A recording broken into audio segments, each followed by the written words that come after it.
Penampilan megah istana memukau imajinasi semua orang yang melihatnya. Pahlawan kita lahir sebagai putri pertama kerajaan dan selalu hidup demi saudaranya, yang akan menjadi raja saudara perempuannya, dan yang terpenting demi rakyat. Orang tuanya membujuknya untuk tidak terjun ke dalam masyarakat tinggi, meminta agar ia menyerahkannya kepada saudara.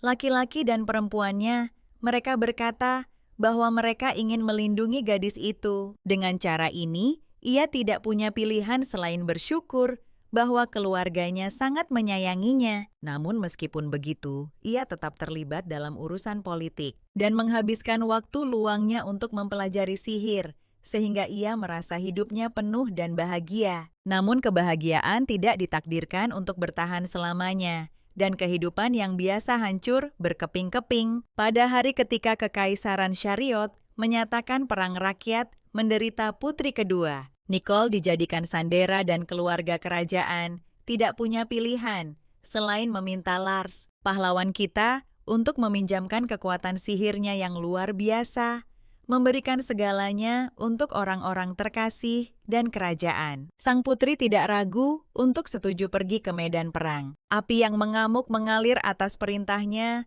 menghanguskan segala sesuatu yang disentuhnya di jalannya. Bahkan mereka yang tidak bisa lagi bertarung, tidak bisa dibiarkan hidup. Melalui raungan elemen yang kejam, terdengar jeritan meminta belas kasihan. Sang putri ragu, tetapi ia tidak punya pilihan pertempuran. Harus diakhiri dengan segala cara, demi keluarganya, demi rakyat, dan demi mereka yang berdiri di sampingnya di medan perang ini. Ia harus melangkahi dirinya sendiri, dan pada akhirnya, api menghanguskan segalanya, menyisakan hanya bara dan gema jeritan yang bergema dalam ingatan. Namun ini tidak cukup untuk menandingi kekuatan militer. Kekaisaran Shariot dan semua yang selamat terkejut dengan kenyataan bahwa kerajaan Barry telah mengakui kekalahan Lars ditangkap, dan hari-hari yang akan datang baginya ternyata menjadi neraka yang hidup sekali di penjara. Ia tidak bisa mempercayai telinganya, karena seperti yang diinformasikan kepadanya, penahanannya adalah syarat untuk kembalinya Nicole ke tanah airnya. Pahlawan kita menolak hingga akhir bahwa ini mungkin orang tuanya sendiri tidak mungkin menjualnya, dan bahkan karena mereka tidak ingin menunggu lama untuk penyelamatan putri kedua. Mimpi buruk berlanjut, karena ia melihat kaisar sendiri, seorang pria tampan dengan rambut perak, dan tatapan sedingin hatinya, ia berniat menjadikan putri sebagai mainannya, yang dijawabnya dengan ketidakpuasan yang jelas. Seorang gadis yang berani, bahkan dalam situasi seperti itu, menolak untuk mengkhianati negaranya, karena meskipun segalanya, dia tetaplah putri yang bangga dari kerajaan Barry, dan dia harus membayar untuk kebanggaannya. Hari-hari yang berlalu tanpa henti, satu demi satu, menyatu menjadi aliran rasa sakit dan keputusasaan yang terus-menerus. Kaisar mengunjungi Lars dari waktu ke waktu. Tidak menyerah, mencoba menjadikannya selirnya, tetapi gadis itu bersikeras. Tidak peduli seberapa banyak dia disiksa. Dia tidak kehilangan kebanggaan kerajaannya. Kaisar tidak mampu mempengaruhinya dengan cara apapun. Lelah dengan upaya yang tiada henti. Dia melakukan hal yang paling tidak terduga darinya.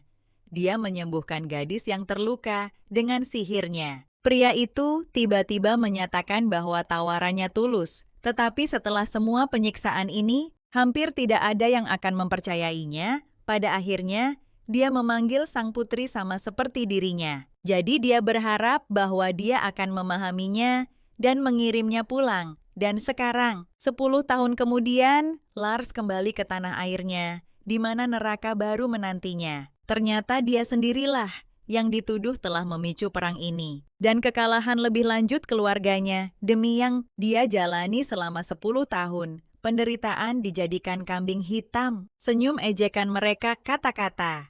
Semua kebencian mereka terhadap saudara perempuannya, yang mengorbankan dirinya untuk mereka menjadi mimpi buruk baru, yang membayangi semua siksaan yang harus dilalui oleh pahlawan kita. Mereka tidak pernah menganggap Lars sebagai keluarga, hanya memanfaatkannya kapanpun dan bagaimanapun mereka mau. Pada akhirnya, mereka mengklaim bahwa dia sama sekali bukan putri ayah mereka, tetapi saudara laki-lakinya yang dibenci oleh keluarga kerajaan sampai ke akar. Sebagai hasilnya, semuanya dibuat seolah-olah sang putri memicu perang. Hanya untuk membanggakan kekuatan sihirnya, dia dikhianati, diinjak-injak. Semua yang dia hargai dibiarkan membusuk di penjara dan menunggu di sayap. Hanya pelayannya yang setia sampai akhir datang menemuinya untuk memberinya sedikit makanan. Gadis putus asa itu ingin tahu setidaknya apa yang terjadi di istana selama bertahun-tahun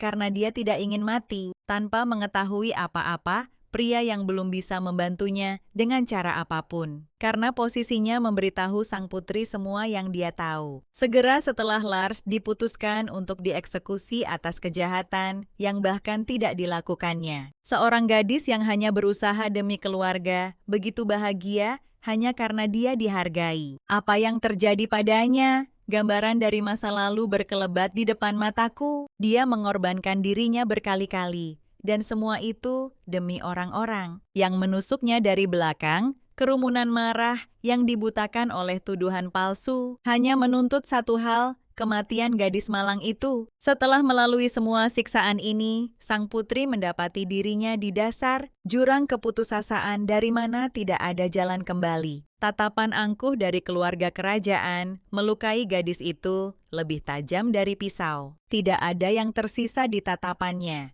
kecuali satu pertanyaan, mengapa dia yang telah memberikan segalanya untuk mereka, kini harus mati dengan cap kejahatan terbesar. Dia tidak ditakdirkan untuk menemukan jawaban, karena waktu telah tiba dan hukuman dijatuhkan, atau lebih tepatnya itu harus terjadi. Tidak mengerti apa-apa.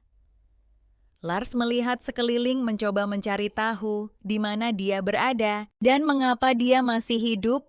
Para pelayan dengan tenang melanjutkan urusan mereka, seolah tidak ada yang terjadi, dan pria yang dia lihat di penjara bawah tanah. Mengapa dia terlihat lebih muda, dan bukan hanya dia. Sang putri sendiri terlihat lebih muda daripada saat perang. Salah satu pelayan menyebutkan ulang tahun Nicole yang baru-baru ini, yang semakin membingungkan pahlawan kita. Ketika Lars bertanya tahun berapa, sekarang dia mendapati dirinya lebih dari 10 tahun di masa lalu. Sementara dia dalam keadaan terkejut, para pelayan melanjutkan percakapan sehari-hari mereka. Seolah tidak ada yang terjadi. Seolah semua kengerian yang harus dialami sang putri sama sekali tidak ada mencoba menjaga ketenangannya.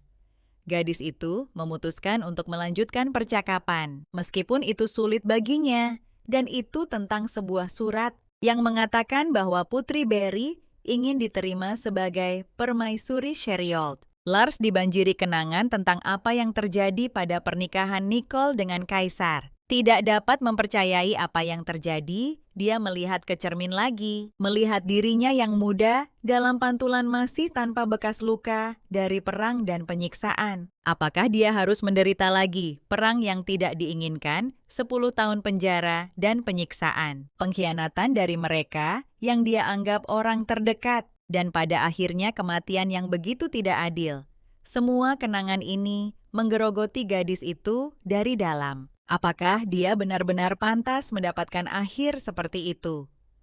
Jiwa yang terdistorsi melihat dirinya yang dulu di cermin, terluka dan hancur, tidak mampu menahan beban seperti itu. Lars yang histeris menghancurkan barang pertama yang ada di tangannya untuk dirinya sendiri. Sang putri hanya memutuskan satu hal, dia tidak akan pernah bisa memaafkan semua orang yang menyebabkan begitu banyak rasa sakit padanya, maupun rakyat kekaisaran yang menyiksanya selama 10 tahun yang panjang, juga keluarganya yang pernah dicintainya, yang berpaling darinya. Gadis itu berdiri diam, mencoba mengumpulkan pikirannya, sementara semua pelayan ketakutan oleh perilakunya yang tiba-tiba para penjaga yang khawatir menerobos masuk ke ruangan, siap untuk bergegas membantu kapan saja. Tetapi Lars tidak memperhatikan mereka. Terbenam dalam rasa sakit dan kebencian, akhirnya menenangkan diri. Sang pahlawan hanya mengatakan bahwa dia baru saja mengalami masa sulit, dia memiliki kesempatan untuk mengubah mimpi buruk pribadinya. Hidupnya tidak akan pernah lagi dia biarkan digunakan. Pada saat itu, seorang pelayan lain masuk ke ruangan dengan pesan penting. Raja telah memanggil seluruh keluarga, tidak mengerti apa yang terjadi. Dia hanya bisa mengeluarkan beberapa frasa singkat, tetapi itu sudah cukup bagi Lars untuk memahami situasinya, tentu saja. Karena dia sudah pernah mengalami momen ini sekali, dan itu menjadi titik balik dalam hidupnya. Pelayan itu sedikit menenangkan diri, memberitahu sang putri kata-kata raja. Yang sudah dia ketahui bahwa pertemuan itu akan membahas surat dari Kekaisaran Sherald. Bertekad untuk mengubah nasibnya pahlawan kita, setuju untuk datang. Tetapi kali ini dia bukan lagi gadis manis dan naif, dan dia tidak akan membiarkan keluarga yang disebutnya itu menginjak-injak hidupnya para pelayan yang berada di dekatnya. Tahu persis kebenaran tentang apa yang terjadi di belakang punggung Lars. Namun, masih terlalu awal untuk mengungkapkan semua kartu. Dan untuk saat ini, dia akan berpura-pura bersama semua orang. Lagi pula, surat itu tidak menyebutkan bahwa Nicole yang harus pergi. Jadi mengapa tidak mengambil tempatnya berbeda dengan putri kedua? Pahlawan kita tahu bahwa pernikahan ini adalah jebakan untuk memaksa Barry menyerah dalam perang. Dia tahu konsekuensi apa yang akan ditimbulkan oleh persatuan ini, yang berarti dia bisa mempengaruhi peristiwa selanjutnya menjadi lebih baik. Tidak ada orang lain yang berani menyalahkan seorang gadis atas semua masalah. Jika orang-orang ingin melihatnya sebagai penjahat, baiklah dia akan menjadi salah satunya. Dan pertemuan keluarga pun dimulai. Dan sama seperti terakhir kali, pilihan segera jatuh pada Nicole. Dialah yang diinginkan semua orang untuk dilihat sebagai permaisuri menurut semua aturan. Putri pertama seharusnya dipilih, tetapi Lars yang sebelumnya hanya mendukung saudarinya. Pada saat itu, dia masih dengan tulus menganggap Nicole sebagai adik kecilnya yang manis, yang pantas mendapatkan yang terbaik. Tetapi sekarang, dia mengerti bahwa berbeda dengan putri kedua yang dicintai semua orang. Lars hanyalah ruang kosong bagi semua orang. Orang yang selalu bekerja lebih keras daripada siapapun. Hanya dilemparkan ke medan perang. Mereka memaksanya untuk menyerahkan segalanya demi menyelamatkan Nicole. Demi keluarganya, sang putri pergi untuk membunuh orang, menempatkan dirinya dalam bahaya, dan siap untuk melakukan apa saja. Tetapi pada akhirnya itu dianggap sebagai hal yang tidak perlu. Hanya disimpan di dekatnya karena bisa dijual dengan untung. Dan sementara semua orang mengatakan bahwa Nicole harus menjadi permaisuri Lars, mengambil langkah pertama menuju kehidupan barunya. Dengan menolak hal ini, tentu saja semua orang khawatir. Bukankah seharusnya dia mendukung adik perempuannya? Tetapi pahlawan kita bahkan tidak berpikir untuk mundur. Dia menyatakan bahwa putri kedua pasti akan menjadi permaisuri yang layak. Tetapi tunangannya dikenal sebagai tiran yang kejam. Ada banyak orang yang telah dieksekusi hanya dengan satu kata darinya, dan Nicole yang dibesarkan dalam cinta pasti akan takut padanya. Pria ini membunuh ayahnya sendiri dengan tangannya sendiri. Kamu tidak bisa memberikan gadis lembut seperti itu padanya. Pahlawan kita tahu dari pengalamannya sendiri betapa berbahayanya orang ini. Tetapi lebih baik pergi kepadanya daripada tinggal dengan mereka yang siap mengkhianatinya. Pada kesempatan pertama ya, dia bahkan tidak memperlakukan bawahannya dengan manusiawi. Tetapi meskipun begitu di sampingnya, peluang untuk mengubah segalanya jauh lebih tinggi daripada di keluarga pengkhianat. Lars melanjutkan pidatonya dengan menyebutkan bahwa Kaisar juga memiliki 6 selir yang akan saling membunuh demi perhatiannya. Nicole harus menahan sikap seperti itu terhadap dirinya di negeri asing, bahkan sendirian. Bagaimana bisa kamu mengirimnya ke sana? Semua argumen ini membuat keluarga kerajaan berpikir. Dan Lars terus berperan sebagai saudara perempuan yang penuh kasih, yang tidak bisa mengutuk adik manisnya pada siksaan seperti itu di masa lalu. Nicole ingin melarikan diri dari kekaisaran. Dalam sebulan, kondisi di sana benar-benar tidak tertahankan. Untuk bayi seperti itu, Oleh karena itu, pahlawan kita mengusulkan pencalonannya. Dan tidak seperti Nicole, dia yakin bahwa dia bisa menghadapi segalanya. Dirinya sendiri, terus berakting sang putri berkata bahwa demi saudarinya, dia siap untuk menjadi pengganti. Di masa lalu pahlawan kita benar-benar siap mengorbankan hidupnya untuk Nicole, hingga dia melihat senyum mengejek itu. Dan sementara semua orang mengucapkan kata-kata dukungan yang hipokrit, Lars hanya berpikir bahwa kali ini dia tidak akan dibuang. Dan jadi setelah beberapa saat, pernikahan itu berlangsung.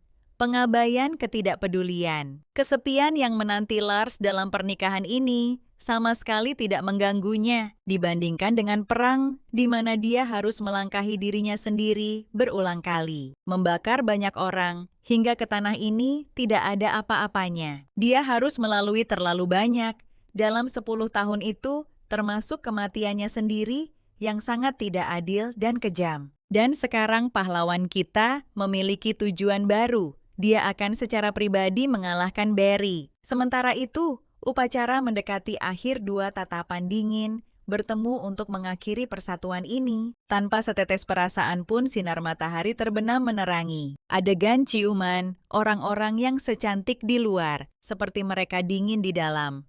Tetapi mari kita menyimpang sejenak dan berbicara tentang sihir, api kerajaan Barry, kekuatan penyembuhan kekaisaran Shariol.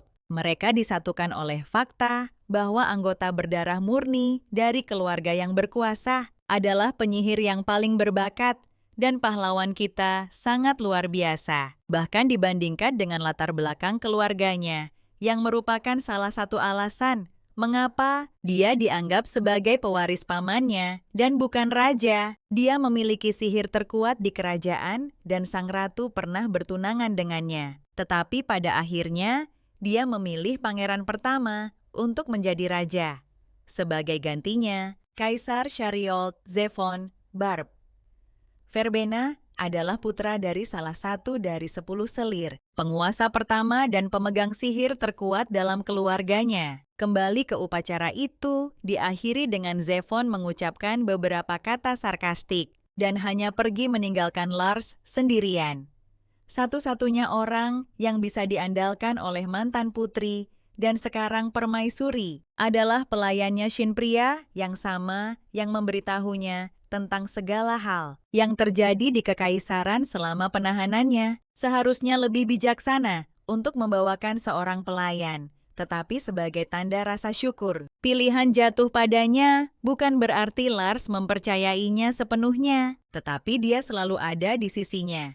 Semakin banyak gadis itu berkomunikasi dengannya, semakin dia merasa bahwa dia sama sekali bukan manusia. Dia selalu melakukan pekerjaannya tanpa mempertanyakan, tetapi tidak pernah bisa menjalin komunikasi dengan orang lain. Ketika semua orang mulai membenci Putri Shin menjadi pelayannya dan membantu sebisa mungkin, memperlakukannya tanpa prasangka, dan untuk itu Lars benar-benar berterima kasih padanya. Tidak seperti para pelayan lokal yang tidak memperhatikan, meskipun dipanggil, yang membuat semua pekerjaan tertumpu di pundak Shin. Tentu saja ini jauh lebih baik daripada hidupnya di penjara. Tetapi pahlawan kita tidak lagi berniat menjalani hidup yang harus ditanggung. Sudah saatnya mengubah sikap meremehkan ini setelah meminta air. Dia tidak membiarkan Shin melakukan semua pekerjaan lagi. Sebaliknya, dia menangkap salah satu pelayan yang selama ini mengabaikannya, yang jelas tidak dia duga. Lars yang menyalakan api di tangannya bertanya, siapa yang memberi perintah untuk mengabaikannya? Ketakutan akan hidupnya pelayan itu segera mengungkapkan bahwa semua ini adalah pekerjaan kepala pelayan. Setelah itu, dia berlari untuk mengambil segelas air untuk pahlawan kita. Sang permaisuri yang menerima gelas itu segera menuangkannya ke gadis itu, tetapi hanya agar dia bisa berbaring, seolah-olah tidak ada yang dikatakannya. Untuk itu, dia dihukum menyadari situasi pelayan yang berterima kasih itu buru-buru pergi. Sementara itu, Lars sedang mempertimbangkan perintah ini. Jika dia adalah dirinya yang dulu, dia akan sedikit terluka oleh sikap seperti itu. Tetapi setelah semua yang dia alami, itu hanyalah hal sepele. Tetapi ini tidak berarti bahwa mereka bisa lolos begitu saja. Setelah menanyai sisa pelayan, dia yakin bahwa kepala pelayan yang memberi perintah, yang berarti sudah saatnya memberinya sambutan hangat karena mereka jelas memiliki sesuatu untuk dibicarakan.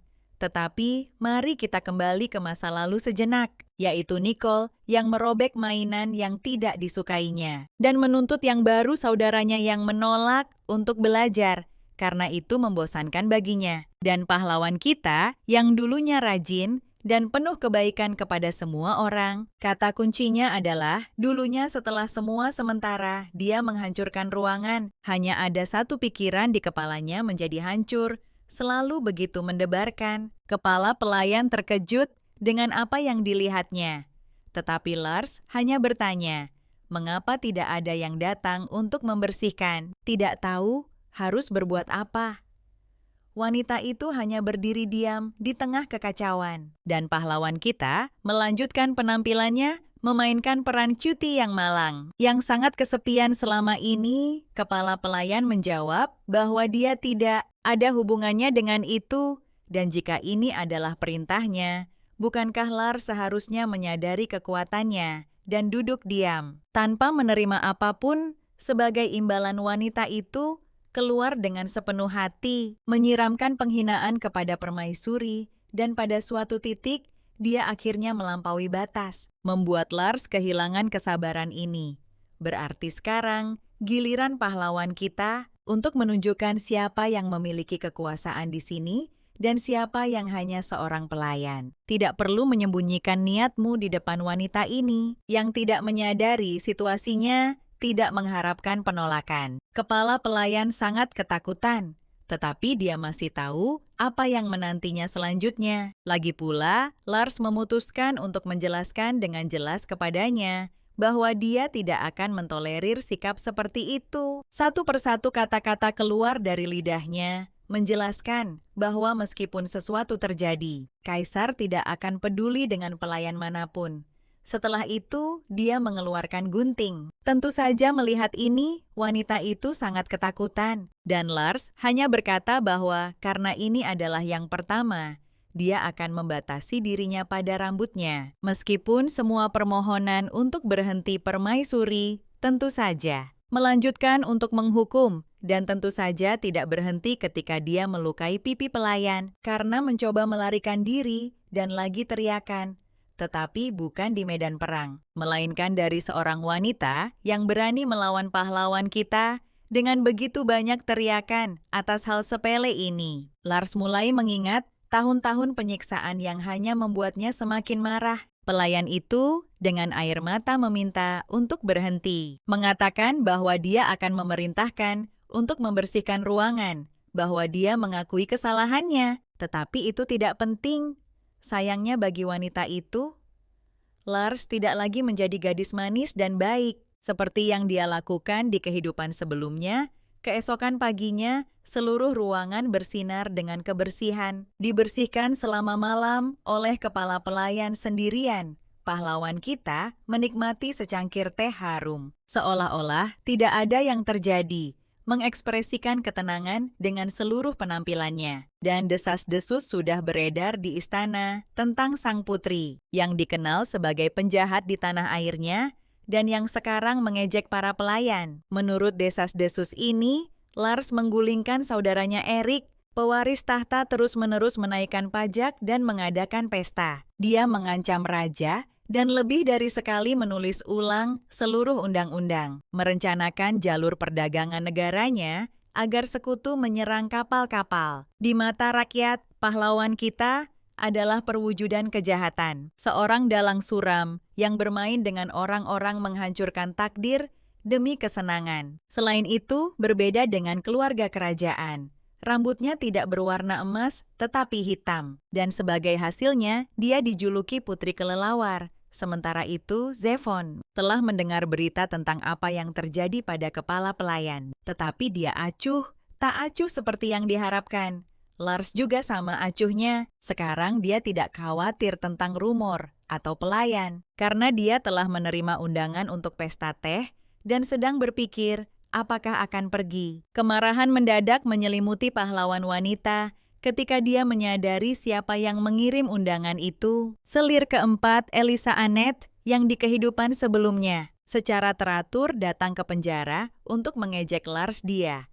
Dan pengawalnya menyiksa gadis malang itu. Berulang kali kata-kata mereka tidak sebanding dengan luka pedang. Tetapi mereka melukai harga diri sang putri yang saat itu masih setia kepada kerajaan. Bahkan ketika Lars kehilangan penglihatannya, dia memandang pahlawan wanita dengan seluruh kerumunan. Seolah-olah dia adalah binatang yang tersenyum padanya.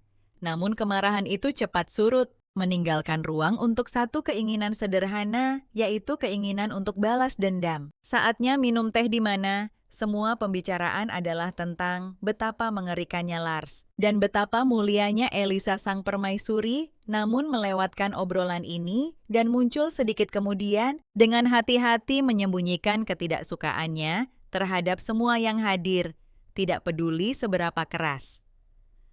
Elisa berusaha berpura-pura menyambut hangat. Luka yang ditinggalkan oleh kata-katanya masih segar dalam ingatannya. Di antara semua orang ini, hanya ada satu gadis yang pernah memperlakukan Lars dengan baik di masa lalu. Tetapi tampaknya dia tidak menghadiri pesta teh. Tetapi, ada semua orang yang ingin mengejek putri kelelawar dari Barry. Elisa mulai berbicara tentang rambut pahlawan kita yang berbeda dari ikal emas keluarga kerajaan. Bahkan tidak mengisyaratkan, tetapi langsung menyebutnya sebagai anak haram. Tetapi Lars tidak peduli dengan kata-kata mereka.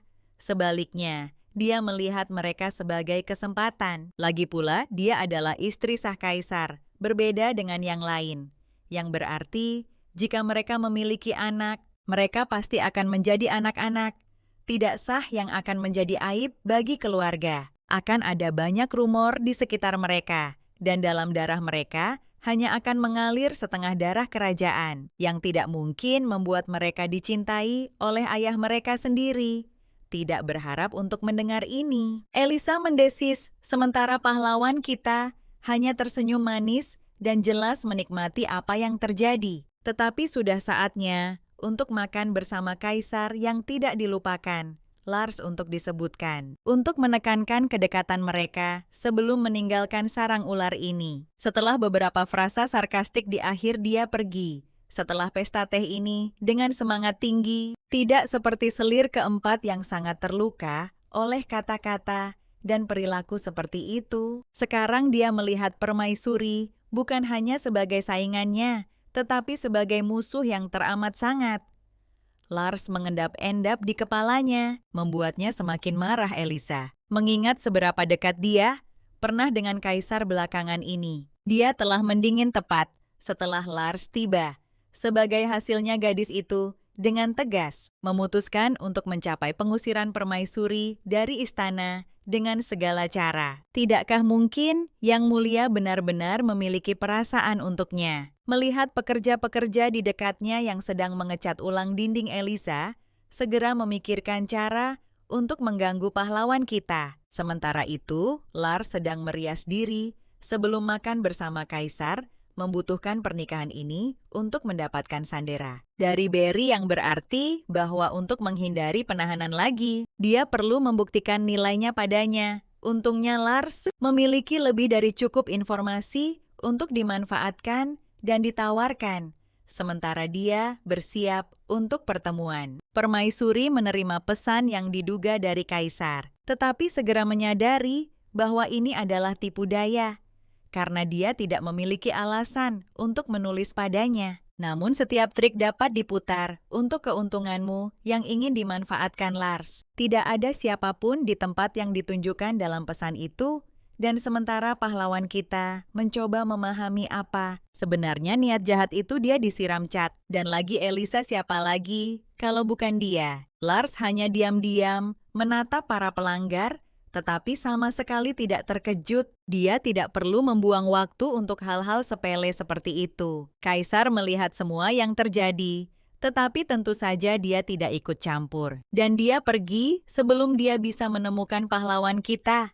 Tidak hanya tidak sedih dengan apa yang terjadi, tetapi bahkan merasa senang Zefan telah menunggu istrinya untuk waktu yang lama. Dan meskipun semua ketidakpekaannya dia tidak menyentuh makanan, tetapi kesabarannya tidaklah abadi. Dan selain itu, dia sama sekali tidak memahami situasinya dan memutuskan bahwa Lars hanyalah seorang yang lemah, yang mungkin sekarang terkurung di dalam kamar dan menangis, namun tepat sebelum dia meninggalkan ruangan. Istrinya muncul di depannya, mengejutkannya dengan penampilannya yang baru di kehidupan sebelumnya. Setelah mengalami hal yang sama, Nicole mengamuk, lelah tidak diperhatikan. Dia benar-benar tidak bisa menahannya. Ini tidak mengejutkan, karena seorang gadis yang sangat muda dibuli oleh semua orang di sekitarnya. Sebagai akibatnya, tidak mampu menahan lebih lama, dia menulis surat yang mengeluhkan tentang ketidakadilan yang terjadi padanya,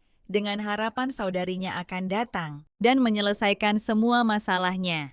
Tetapi mari kita kembali ke masa kini, di mana makan malam sudah dimulai. Sang pahlawan wanita hanya diam-diam memandang suaminya, menunggu reaksinya. Rambutnya yang dulunya berwarna langit malam, kini berkilau emas. Bahkan seorang pria seperti Zefon terkejut dengan apa yang dilihatnya. Sebenarnya hitam bukanlah warna alaminya. Orang tuanya memaksanya untuk memakai make up dengan dalih untuk melindunginya dari mereka yang mungkin menginginkan. Kekuatan magisnya Lars terus mewarnai rambutnya hanya untuk menghindari perhatian yang tidak perlu. Tetapi sekarang tidak ada lagi kebutuhan untuk itu. Rambut emas atau perak adalah simbol darah kerajaan dan indikator kemampuan luar biasa untuk sihir dan keluarga sang pahlawan wanita yang bersembunyi di balik perhatian. Memaksa Lars untuk menyembunyikan warna ini demi menghancurkan reputasinya. Hanya dengan kilauan emas di rambutnya sudah menunjukkan seberapa berharganya dia. Sementara itu, Kaisar masih tidak bisa menyembunyikan keterkejutannya dalam upaya untuk menenangkan diri. Dia menghabiskan gelasnya tanpa bahkan menyentuh makanan, tidak memahami apa yang terjadi, membuatnya jengkel mencoba mencari penjelasan logis untuk situasi tersebut. Dia mengira bahwa Lars mewarnai rambutnya menjadi emas, namun dia membantah kata-kata ini, menyatakan bahwa itu adalah warna alaminya dan dia harus menyembunyikannya. Karena aturan keluarga Kaisar mulai bertanya tentang alasan di balik aturan tersebut, yang dijawab Lars bahwa demi saudara laki-laki dan perempuannya yang kurang berbakat dalam sihir. Setelah semua, jika orang-orang mengetahui bahwa ada seseorang yang lebih kuat di keluarga kerajaan daripada pewaris tahta, dia akan dianggap lemah di mata mereka. Dan Nicole pada gilirannya memiliki nuansa yang kurang murni, yang dapat mempengaruhi reputasinya di masyarakat kelas atas. Dan sang kaisar melanjutkan pertanyaannya. Dia tidak mengerti. Tidakkah lebih baik menjadikan yang lebih kuat sebagai angin, agar tidak mengungkapkan fakta bahwa dia hanya digunakan? Pahlawan kita memutuskan untuk menjawab pertanyaan-pertanyaan ini dengan samar-samar, berpura-pura bahwa semuanya sebenarnya logis. Pada akhirnya, dia hanya mengalihkan topik dengan fokus pada bagaimana dia dan Zev cocok bersama. Namun sang kaisar tetap dingin seperti biasa dan mengatakan bahwa ada cukup banyak wanita di istana yang memiliki nilai jauh lebih besar, dan pahlawan kita hanyalah alat politik. Tetapi Lars tidak akan setuju dengan ini begitu saja, karena dia jauh lebih berharga daripada salah satu selir Zefan. Pernyataan semacam itu sangat membuat Yang Mulia marah, yang tidak ingin mengakui pahlawan kita sebagai permaisuri yang sah. Di hadapannya ada banyak wanita yang mencoba mendekatinya, dan apa yang terjadi pada mereka? Pada akhirnya, Zefon langsung memberitahu pahlawan bahwa jika dia terus dalam nada yang sama kematian menantinya, namun Lars tidak terpengaruh oleh kata-katanya karena dia memiliki informasi yang akan tidak diragukan lagi, menarik perhatian sang kaisar dan membuatnya benar-benar berharga di matanya. Dia hanya mengucapkan satu frasa meridian putih, dan ini sudah cukup untuk menarik minat Zefon. Setelah semua ini adalah nama sebuah kapal dagang, di mana seluruh nasib kekaisaran Shariot bergantung. Rutenya mengelilingi sebagian besar benua, dan untuk sebuah kekaisaran yang terletak di daerah dingin. Kapal ini adalah cara yang sangat penting untuk mengekstrak sumber daya. Dan Lars tahu bahwa dalam sebulan, kapal ini akan diserang oleh sekutu kerajaan Barry. Seluruh awak kapal akan dibunuh dan barang-barang akan dicuri, menempatkan kekaisaran Shari'old dalam posisi yang sangat merugikan, sementara Barry dan Capricorn akan menerima keuntungan yang belum pernah terjadi sebelumnya. Lars mencoba menghentikan ayahnya di kehidupan sebelumnya, karena Nicole adalah permaisuri Shari'old pada saat itu, tetapi tidak ada yang mendengarkannya, karena hubungan persahabatan dengan kekaisaran hanyalah sebuah kepura-puraan. Sang putri diyakinkan bahwa ini diperlukan untuk baik Barry maupun Capricorn. Selain itu, jika semuanya berjalan lancar, kekaisaran bahkan tidak akan tahu siapa yang ada di baliknya. Satu persatu kata-kata raja memimpin Lars untuk percaya bahwa buah Barry melakukan hal yang benar, dan itu terutama demi Nicole. Pada akhirnya, semua kesalahan dialihkan ke kerajaan Castle, di mana Meridian Putih terakhir kali berada. Kekaisaran berhasil mengkompensasi semua kerugian. Tetapi itu memakan banyak waktu dan usaha, dan pelaku sebenarnya yang meraih keuntungan besar tidak pernah ditemukan. Oleh karena itu, pahlawan wanita kita memutuskan untuk mencegah insiden ini. Dia mengatakan bahwa dia tahu waktu dan tempat serangan yang tepat. Dan sang kaisar meskipun dia tidak mempercayai kata-katanya, tetap tertarik dengan informasi ini. Lars menawarkan untuk memeriksa apakah dia benar, karena dia masih memiliki banyak pengetahuan berguna yang bisa membuktikan nilainya. Namun dia tidak mengungkapkan semua kartu sekaligus, karena tujuannya sekarang adalah untuk menarik perhatian Zafon. Dan dia berhasil mendapatkan keinginannya. Sang kaisar menjadi tertarik pada pahlawan wanita kita, dan sekarang dia tidak bisa lagi membahayakannya. Sebelum dia menceritakan semua yang dia tahu, dia setuju untuk memverifikasi informasi tentang serangan di kapal dan mengatakan bahwa jika Lars benar, dia akan mengakui nilainya pahlawan wanita, hanya tersenyum kembali. Percaya pada kebenarannya, dia tidak peduli dengan kata-kata Zefon tentang konsekuensi jika dia berbohong, meskipun sang kaisar tidak mempercayainya. Ini hanya untuk saat ini, dan beberapa waktu kemudian, kabar tentang apa yang terjadi sampai ke Eliza. Dia muncul di depan sang kaisar dengan rambut emas dan juga menawar dengannya. Selir keempat yang sudah membenci permaisuri, memutuskan untuk membuatnya merasa kasihan dengan segala cara. Dan pahlawan wanita kita, sementara itu, dengan tenang, menikmati membaca. Secara bertahap,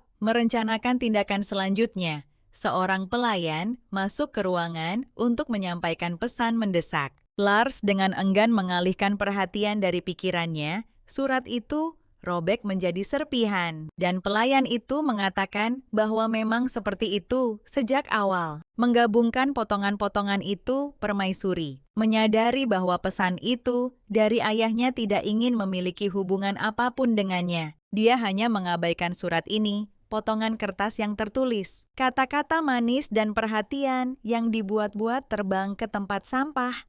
Meskipun surat ini bukanlah sesuatu yang penting bagi Lars, dia tidak akan membiarkan dirinya diperlakukan seperti ini, dan dia sudah menebak siapa yang merobeknya, karena hal yang sama terjadi pada Nicole. Di masa lalu, pahlawan wanita kita memutuskan untuk bertemu dengan pelakunya, dan di masa depan yang dekat, ada sebuah kesempatan, sebuah pesta Natal yang akan dihadiri oleh semua selir Lars, sudah mengantisipasi balas dendamnya, meminta Shin untuk memberitahunya bahwa dia juga akan datang pelayan setia itu. Tentu saja, pergi untuk melaksanakan perintah ini, dan pahlawan kita yang menikmati apa yang terjadi, memutuskan untuk berjalan-jalan di rumah kaca yang lebih mirip dengan seluruh taman, yang menakjubkan sebuah ruangan besar di mana meskipun dingin di luar, ada dunia terpisah yang penuh dengan hijau dan bunga. Lars secara tidak sengaja bertemu seorang gadis muda di sana, yang sedang minum teh sendirian melihat pahlawan kita. Dia melompat dari tempat duduknya dengan ketakutan. Dia segera mengenali Lars sebagai permaisuri, meskipun dia terkejut dengan warna rambutnya. Pahlawan kita yang penuh ketenangan mengonfirmasi bahwa dia memang istri Zephon. Gadis canggung itu segera mulai meminta maaf karena mengganggu jalan-jalan. Lars akhirnya mengerti siapa yang ada di depannya, selir ketiga kaisar. Sasha Lebedeva, pahlawan kita, waspada terhadap gadis itu karena dia tidak yakin siapa yang mengganggunya. Di kehidupan masa lalunya, setelah dia kehilangan penglihatannya, ketika ditanya mengapa dia begitu gugup meskipun dia terpilih sebagai permaisuri, Sasha menjawab bahwa itu tidak benar. Dia tidak memiliki kekuasaan dan dia menjadi selir hanya demi menjalin hubungan diplomatik. Berpikir bahwa dia bisa mendapatkan banyak informasi berguna dari gadis ini. Lars menawarkan secangkir teh bersama dan jadi minuman serta makanan penutup yang lezat disajikan Sasha dengan tulus mengagumi rasanya. Atau mungkin dia hanya berpura-pura baik, pahlawan kita belum mengetahuinya. Percakapan beralih ke makanan manis yang cocok dengan teh. Dan kemudian pahlawan kita menyadari bahwa dia sama sekali tidak mengerti baik makanan ringan yang populer maupun tren mode terbaru. Secara umum, keluarganya menjauhkan dia dari masyarakat. Dan Lars jelas tidak bisa mengetahui hal-hal semacam itu meskipun hatinya tertutup dengan lapisan es setelah semua peristiwa yang telah dia alami. Pahlawan kita masih merasa malu dengan situasi seperti itu. Menyadari hal ini, Sasha buru-buru menenangkannya. Dan Lars mengubah topik dia, mulai bertanya tentang sisa selir kaisar dan lawan bicaranya. Sama sekali tidak keberatan untuk berbagi pengetahuannya. Sebagian besar gadis-gadis ini mengejar gelar permaisuri, tetapi Zephon tidak menunjukkan minat pada mereka.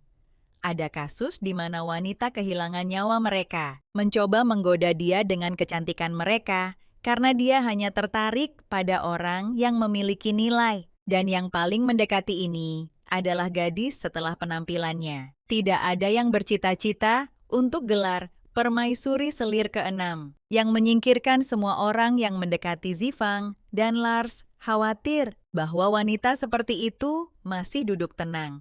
Tidak seperti Eliza selir ke-4, yang sangat cemburu dan bermusuhan dengan semua gadis di dekat kaisar. Dia merencanakan berbagai skema untuk menjadi istri Zephon, dan dibandingkan, kelompoknya selangkah lebih maju dari selir ke-6 Sasha, namun menghindari semua intrik ini, sehingga dia sama sekali tidak diperhitungkan. Karena penampilannya dia meminta Lars untuk lebih berhati-hati, terutama dengan Eliza permaisuri. Sebagai tanggapan atas ini, langsung bertanya mengapa gadis itu membantunya. Sasha menjawab bahwa dia senang diizinkan tinggal di istana dan bahwa dia tidak akan berani melawan istri sah kaisar. Lagi pula, awalnya dia seharusnya tidak berada di istana ini. Setelah serangkaian pernyataan merendahkan diri, sang pahlawan memutuskan untuk membantu gadis ini, setidaknya sedikit, meskipun ini hanya kata-kata. Permaisuri mendukung Sasha memberitahunya bahwa dia lebih baik daripada yang dia katakan tentang dirinya sendiri. Selain itu, sang pahlawan akhirnya mengingat suaranya. Meminta maaf selir ketiga adalah orang yang sangat tulus meminta maaf atas semua yang terjadi dan menawarkan anggur pereda nyeri. Satu-satunya gadis yang mencoba membantu dengan cara apapun.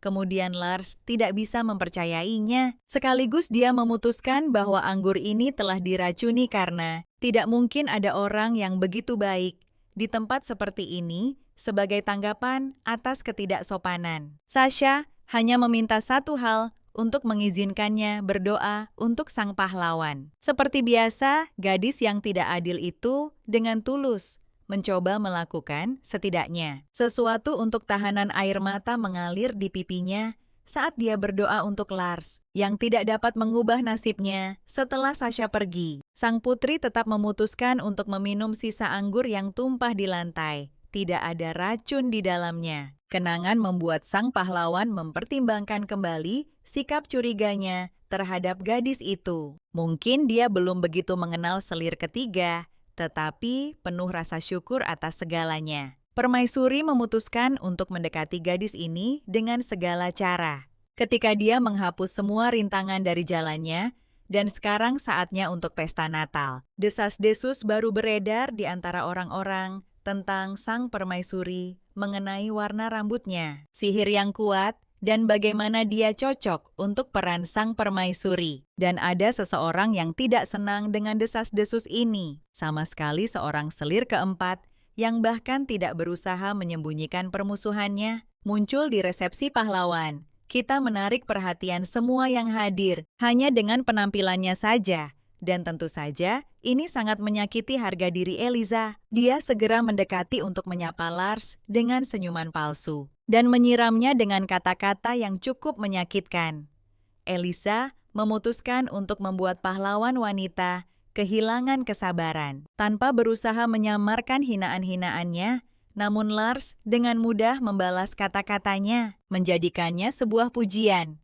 Dengan ini, dia semakin membuat selir keempat marah, yang hampir tidak bisa mengendalikan dirinya, tidak ingin melanjutkan percakapan ini. Pahlawan kita mengatakan bahwa dia masih perlu menyapa penyelenggara pesta. Setelah itu, dia pergi meninggalkan Eliza sendirian dengan kemarahannya. Tetapi rombongan selir keempat tidak ingin membiarkan semuanya begitu saja. Akhirnya salah satu gadis menjatuhkan sang permaisuri, dan meskipun Shin berhasil menangkap Lars, dia teringat pada mereka yang menemani Eliza. Pada saat itu, putri yang telah mengorganisir pesta mendekat, sehingga pahlawan kita berpura-pura bahwa tidak ada yang terjadi saat dia bertukar salam hangat. Gadis-gadis yang semakin kesal menatap punggungnya semua orang di resepsi, membahas kecantikan sang permaisuri, sementara Eliza dan rombongannya mencemarkan namanya. Tidak dapat bergabung dalam percakapan dengan orang-orang di sekitar mereka.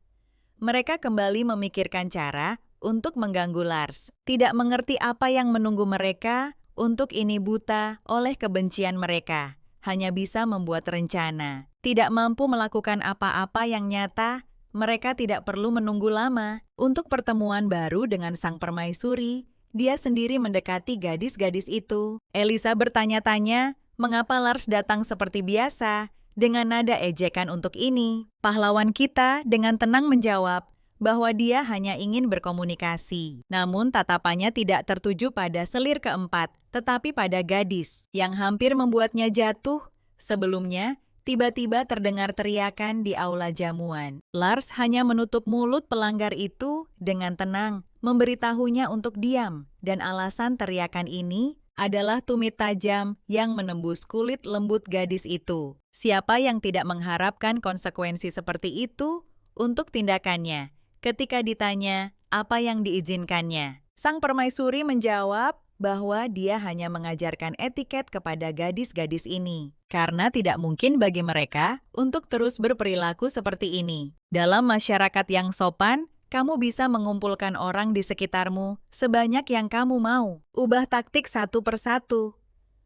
Eliza tidak akan pernah mendapatkan perhatian kaisar, bagaimanapun juga. Lagi pula di matanya, tidak ada nilai dalam diri gadis ini, yang diungkapkan langsung oleh sang pahlawan yang dipenuhi kemarahan. Selir keempat melemparkan serpihan kaca ke arah Lars. Rombongannya mencoba menenangkannya, dengan mengatakan bahwa bahkan dia tidak diizinkan berperilaku seperti itu dengan permaisuri, tetapi sudah terlambat. Pahlawan kita bisa mengabaikan kata-kata ofensif apapun, tetapi dia tidak akan membiarkan siapapun memperlakukannya dengan cara seperti itu, tanpa mengekspresikan emosi. Dia perlahan mengambil pisau dari meja terdekat, yakin bahwa dia adalah favorit Zephon. Eliza terus memprovokasi Lars. Dia percaya bahwa pahlawan kita sedang menggertak dan tidak akan melakukan apa-apa karena takut akan kemarahan kaisar. Tetapi dia salah. Tentu saja, Lars tidak berniat menyakiti gadis itu. Tetapi tidak sulit untuk merobek gaunnya. Semua peristiwa ini disaksikan oleh banyak orang. Dan tidak ada yang terburu-buru untuk membantu gadis itu, kecuali rombongannya dan pahlawan kita. Menyerahkan pisau kepada pelayannya, hanya berkata bahwa Eliza seharusnya mengatakan hal-hal seperti itu kepada bayangannya di cermin dan bukan kepada orang lain. Gadis yang terhina itu hanya bisa menatap kembali dengan marah, tidak bisa melakukan apa-apa. Dan pahlawan terus melanjutkan monolognya dengan mengatakan bahwa Kaisar tidak akan melindungi baik dia maupun Elisa.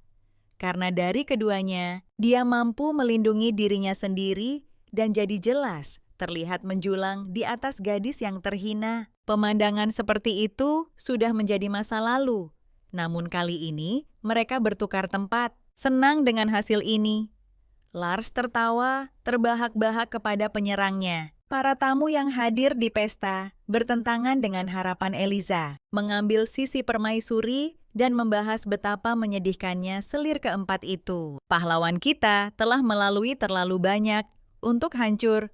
Karena beberapa selir, dia berkata bahwa Eliza bisa datang kapan saja, hasilnya tidak akan berubah. Dan dari luar, orang yang tidak ingin terlalu banyak berurusan dengan pahlawan itu sedang mengamati apa yang terjadi pada selir keenam Kaisar, Kamila Kuzinski. Dia tidak banyak memperhatikan Lars sebelumnya, karena dia tidak menganggap kedatangannya penting, tetapi sekarang dia menyadari bahwa dia salah tentang itu. Sementara itu, keheningan malam dipecahkan oleh suara derap roda dan kuku kuda. Kaisar Zefan tiba di pesta sambil bertanya-tanya, bagaimana Lars akan bersikap di depan para selir di matanya. Dia adalah gadis yang lembut dan polos, yang hampir tidak mampu melawan saat memasuki aula. Dia segera menyadari bahwa ada yang tidak beres di sini. Sambutan sedang berlangsung meriah, dan semua orang berkumpul di satu tempat. Matanya jatuh pada Elisa, yang saat itu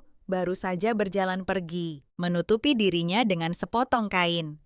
Zefon mulai bertanya kepada orang-orang tentang apa yang terjadi di sini. Sangat gugup para gadis yang melihat apa yang terjadi, mencoba menjelaskan semuanya. Namun Kaisar menganggap dirinya lebih tinggi untuk berbicara dengan mereka dan memerintahkan mereka untuk diam. Semua informasi diberikan kepadanya oleh pelayan pribadinya yang sudah berhasil mengetahui apa yang terjadi. Ketika dia memahami semuanya, kereta Elisa sudah pergi, membawa gadis yang terhina itu pergi. Kaisar sama sekali tidak mengharapkan ini dari Lars. Sekarang dia benar-benar tertarik padanya. Sekarang menjadi jelas baginya bahwa pahlawan kita sama sekali tidak sekuat yang terlihat sekilas. Semua gadis sebelum dia merasa putus asa ketika mereka menghadapi Eliza dan Kamila. Dia berpikir bahwa Lars akan mundur jika dia sedikit menakutinya. Tetapi pahlawan kita tidak sama seperti pendahulunya. Dia membalas para penyerangnya dengan kepala tegak.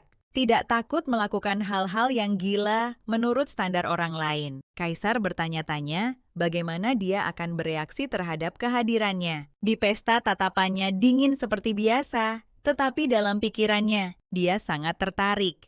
Ketika dia menemukan Lars, dia tidak terlihat takut atau kecewa. Bahkan tidak memperhatikan luka di pipinya. Dia merasa seolah-olah dia tidak berada di sini, di dunia miliknya sendiri. Namun kehadiran Zefon membawanya kembali ke kenyataan. Permaisuri sama sekali tidak mengharapkan untuk bertemu dengannya di sini. Ketika ditanya apa yang dia lakukan di sini, pahlawan itu menjawab bahwa semuanya baik-baik saja dan bahwa semua orang sangat senang dengan kedatangannya. Menghindari pembicaraan tentang gaun yang robek, kemudian Kaisar menanyakannya secara langsung dan menyadari bahwa tidak ada gunanya menyembunyikannya. Sang pahlawan hanya tersenyum sebagai tanggapan mengonfirmasi kecurigaannya.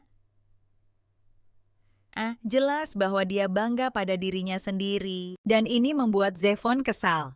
Eliza mengendalikan 70% perdagangan dengan kerajaan Yulain, yang sebelumnya menolak untuk menjalin hubungan diplomatik dengan Shari'old, dan sekarang jika hubungan dengan sang Count terputus karena insiden ini, maka hubungan dengan penguasa Yulain juga akan terputus. Sang pahlawan berpura-pura menyesal dan menundukkan matanya, meminta maaf. Namun, dia segera menjelaskan bahwa itu hanya permainan bertanya dengan tatapan angkuh. Mengapa Zefon membutuhkan Eliza jika dia sekarang memiliki Lars? Pada saat itu, sang putri tiba dengan dokter, khawatir tentang luka sang permaisuri. Namun sang kaisar mendorong dokter itu menjauh, hingga koper obatnya terjatuh ke lantai. Dia tidak bisa membiarkan ketidaksopanan seperti itu kepada seorang gadis yang belum membuktikan nilainya, tetapi sudah menyatakan bahwa tidak ada yang lain yang dibutuhkan, kecuali dirinya. Para tamu yang khawatir berdiri diam, di samping takut untuk bersuara, dan Lars, yang penuh percaya diri berkata bahwa sangat segera sang kaisar akan melihat dan memahami semuanya sendiri. Kata-katanya tidak menginspirasi banyak kepercayaan, tetapi Sevan juga terkejut oleh sifat berani sang pahlawan dan tidak bisa menjawab. Dan sang permaisuri dengan tenang menghapus darah dengan jarinya, sebuah gestur yang tidak terduga dari pihaknya. Semakin mengejutkan semua yang hadir, dia dengan lembut mengoleskan darahnya ke bibir sang kaisar. Pria yang sudah terkejut itu hanya bisa mendengarkan bahwa dia harus bersabar. Beberapa saat kemudian, sang pahlawan memeriksa tempat luka di cermin berkat sihir penyembuhan yang dikuasai.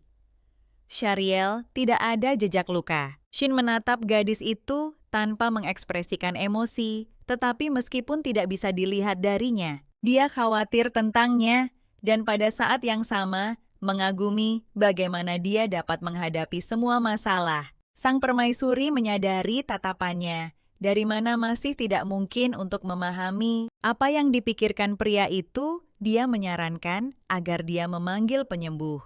Jika dia juga terkena serpihan menyiratkan bahwa ini adalah alasan untuk tatapan yang begitu dekat. Shin menolak mengatakan bahwa jika ada luka kecil, dia bisa mengurusnya sendiri. Sedikit kecewa dengan jawaban ini, sang pahlawan tetap tidak berdebat dengannya. Pelayan segera mengalihkan topik, menyebutkan mainan yang diambil Lars bersamanya itu adalah teddy bear yang sama yang telah sobek oleh Nicole. Dan pria itu bertanya, apakah dia harus membuangnya atau memperbaikinya, tidak peduli, seolah-olah semuanya. Sang pahlawan wanita memintanya untuk menjahitnya kembali. Tampaknya tidak dapat sepenuhnya melepaskan dendam masa kecil. Lars bertanya tentang keadaan Eliza. Setelah apa yang terjadi di pesta selir keempat, tidak melakukan hal khusus sejak saat itu. Bahkan pesta teh reguler yang diadakannya telah berhenti. Sang ratu merasa kecewa dengan jawaban ini, karena dia berharap bisa bersenang-senang sedikit lebih lama dan pada akhirnya dia menghilangkan saingannya tanpa banyak usaha. Dan karena Eliza tidak lagi menjadi masalah. Saatnya untuk menghadapi kemarahan kaisar ini tidak akan menjadi masalah besar, karena dia memiliki senjata terbaik dalam situasi seperti itu. Kenangan dari kehidupan masa lalunya. Meskipun dia telah menghabiskan 10 tahun dalam penahanan terputus dari dunia luar, Shin memberitahunya segalanya. Lars mengucapkan dengan keras bahwa dia masih hidup berkat dia. Tetapi pria itu tidak mendengarnya. Dan gadis itu berpura-pura tidak mengatakan apa-apa. Meskipun dia merasa bersyukur, tidak ada waktu untuk pikiran seperti itu sekarang. Sejauh yang diketahui Lars, negara-negara tetangga selalu takut pada kekaisaran Sheriold, yang menjadi topik utama semua rumor, dan hanya ada satu alasan untuk ketakutan ini, Kaisar Zephon, yang dikenal terutama karena kekejamannya. Alasan utama dia memiliki begitu banyak selir adalah bahwa kekaisaran perlu. Entah bagaimana menjalin hubungan diplomatik, dan hubungan dengan Yulin tanah kelahiran Eliza selalu sangat tegang. Dan kemudian sang pahlawan wanita teringat sesuatu yang akan membantunya menjalin hubungan diplomatik dan pribadi, sekaligus memegang boneka raja di tangannya. Dia sudah mulai memikirkan rencananya lagi pula Raja Yulin. Seperti yang dia ketahui dari kehidupan masa lalunya, akan segera mati. Di masa lalu, peristiwa ini mengejutkan semua orang, tetapi tidak terlalu terlambat untuk mengubahnya dan mengambil manfaat darinya. Lars meminta Shin untuk mengajukan permohonan keluar dari istana, dan dia mulai mempersiapkan. Dan pahlawan wanita kita sudah mengantisipasi kemenangan. Mengetahui sebelumnya apa dan bagaimana yang harus dia lakukan. Sementara itu, istana tidak tenang. Kaisar seperti biasa, mendekati penyelesaian masalah dengan keras. Itulah sebabnya perintahnya kadang-kadang sangat berbahaya bagi orang biasa. Jadi kali ini dia memerintahkan untuk menemukan pelabuhan untuk kapal. Tanpa memperhatikan apakah itu bersahabat, dia tidak bisa memikirkan itu terlalu lama. Karena semua pikirannya dipenuhi dengan gambaran istrinya yang benar-benar berhasil menarik perhatiannya dia, mengingat sentuhan lembut jarinya di bibirnya yang memiliki rasa besi dari darah. Zefon baru sekarang menyadari betapa dalamnya gadis ini terjebak di kepalanya. Sang raja hanya tertawa kecil, bertanya-tanya, apalagi yang akan dilakukan Lars untuk memenangkan perhatiannya. Dan setelah beberapa saat, dia mengetahui bahwa pahlawan kita ingin pergi berlibur. Dia sama sekali tidak menyukai ini. Setelah semua tujuan adalah kerajaan Yulin. Tanah air Elisa. Setelah insiden itu, pria itu memutuskan bahwa target Lars adalah selir keempat.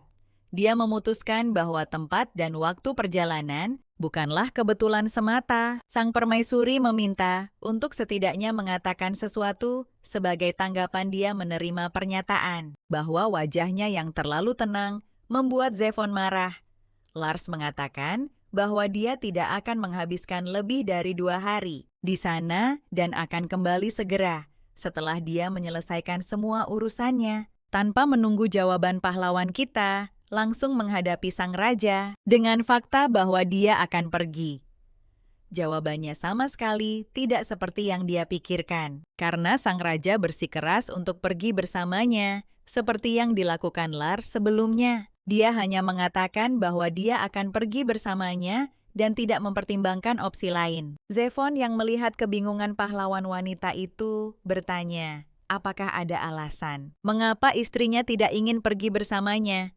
Tidak mengerti mengapa Zefon membutuhkan ini. Pahlawan wanita itu sedikit gugup, setuju yang mulia. Diingatkan bahwa dia sudah memiliki jadwal yang padat selama perjalanan. Tetapi sang raja tidak peduli. Setelah semua, dia membuat jadwalnya sendiri dan bisa mengubahnya sesuka hati, dan Lars mencoba memahami apa yang Zefon rencanakan dan mengapa dia membutuhkan perjalanan ini bersama. Tetapi dia tidak peduli lama. Karena itu, bahkan lebih baik, dia akan memiliki kesempatan untuk lebih dekat dengan sang raja. Seperti biasa percaya diri, pahlawan kita bersiap untuk pergi dan rumor bahwa pasangan kekaisaran akan menghabiskan malam di luar kastil bersama, menyebar di seluruh istana, bahkan mencapai telinga Eliza. Semua orang mencoba memahami bagaimana seorang pria yang dibandingkan orang-orang dengan balok es berani melakukan ini. Karena sebelumnya, dia bahkan tidak pernah pergi kemanapun dengan selir-selirnya. Beberapa saat kemudian, para pahlawan tiba di sebuah penginapan di pinggiran Yulin. Dan ada satu fakta yang membuat Lars gugup. Sang kaisar melihat dengan acuh tak acuh. Pada penyebab kecemasannya, hanya ada satu tempat tidur di ruangan itu, dan itu dirancang untuk 2 sebagai langkah berjaga-jaga. Jelas sang permaisuri, apakah ini benar-benar kamar tidur mereka dan bukan ruangan terpisah untuk Zefon? Yang dijawab oleh pemilik penginapan bahwa tidak ada kesalahan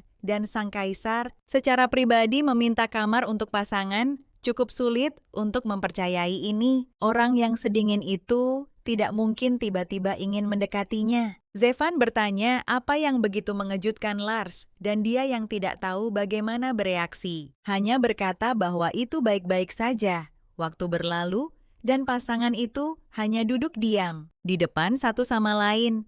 Situasi seperti itu membuat gadis itu tertekan. Dia masih tidak bisa mengerti mengapa Zefon melakukan ini.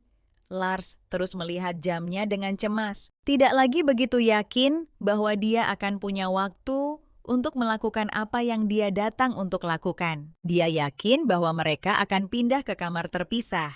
Dan sekarang mereka bahkan makan malam bersama. Meskipun sang kaisar sangat tenang, hal yang sama tidak bisa dikatakan tentang pahlawan kita. Dan yang paling membuatnya khawatir adalah pertanyaan. Mengapa hanya ada satu tempat tidur? Sepanjang waktu Zefon hanya menatap Lars dengan diam, membuatnya semakin gugup. Gadis itu terus melihat jamnya yang menarik perhatiannya. Sang kaisar bertanya, apa yang terjadi dan apa yang begitu ditunggunya? Lars mencoba menghindari pertanyaan itu, tetapi dalam situasi seperti itu, dia kehilangan ketenangan biasanya, dan jawabannya terdengar tidak meyakinkan.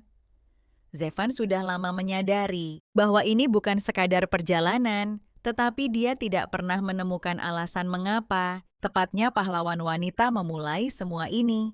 Dia memerintahkan untuk mewawancarai semua penduduk setempat, tetapi tidak menemukan informasi yang dapat membantunya memahami semuanya. Lars yang berusaha mengumpulkan diri tidak menunjukkan bahwa dia sedang merencanakan sesuatu yang semakin membingungkan sang kaisar. Tatapan pria itu jatuh pada Shin, yang telah berada di samping nyonyanya sepanjang waktu. Dia bertanya, apakah mereka berdua benar-benar selalu bersama? Yang dijawab oleh pahlawan wanita bahwa itu benar, karena Shin adalah satu-satunya yang ada di sisinya. Sejak awal sang kaisar melanjutkan untuk bertanya tentang pelayan itu, dia terkejut bahwa Lars bahkan membawanya ke negara lain. Alih-alih memilih seorang pelayan untuk dirinya sendiri dengan perilaku seperti itu.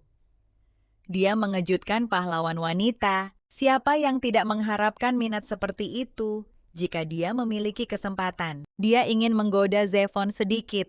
Lars bertanya-tanya, apakah sang kaisar yang dikenal karena ketidakpeduliannya merasa cemburu? Namun, dia dengan tajam menjawab bahwa itu tidak mungkin sedikit kesal dengan upaya gagal untuk mengejek. Sedikit sang permaisuri hanya tersenyum manis, dan sekarang saatnya bersiap-siap untuk tidur. Sang pahlawan yang telah memperhatikan jam sepanjang waktu ini menyadari bahwa sudah saatnya baginya dia memerintahkan Shin untuk menyiapkan kereta. Berniat untuk melaksanakan rencananya ketika ditanya untuk urusan apa dia pergi. Lars menjawab bahwa itu hanya pekerjaan kecil, dia akan keluar dari pintu. Tetapi kemudian dia dihentikan Zephon meraih tangannya.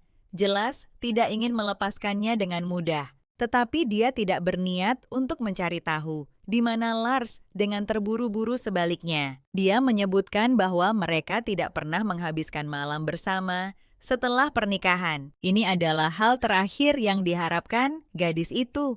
Pria itu melemparkannya ke tempat tidur, membuatnya jelas bahwa dia tidak bercanda. Lars tidak mengerti apa yang terjadi pada suaminya yang selalu tidak peduli, dan dia pada gilirannya jelas akan membawa masalah ini ke akhir. Dia berkata bahwa suami dan istri harus menikmati malam bersama.